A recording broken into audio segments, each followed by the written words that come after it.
Magandang araw po mga kaguro, at sa araw na ito tatalakayin natin ang Section 19 and 20 ng DO34 Series of 2025 na tungkol sa performance requirement at comparative assessment.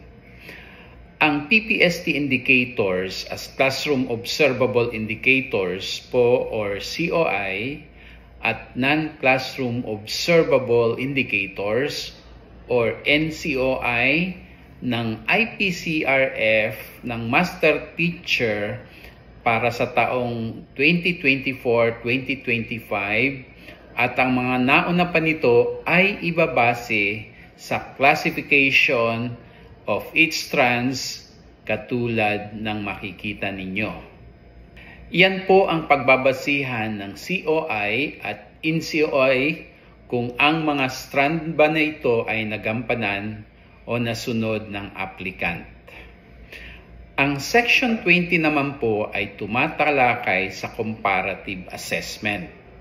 Ito po ay para sa mga non-teacher applicants tulad ng school principal na nasa school administration career line at gustong lumipat sa classroom teaching career line.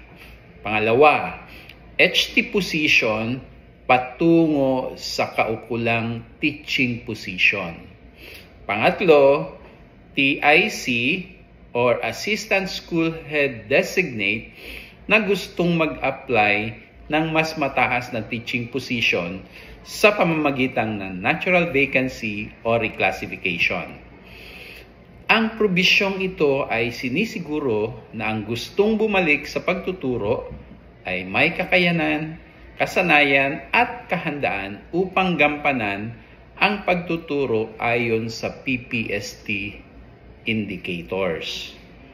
Bukas po ay papatuloy po natin ang kanilang requirements.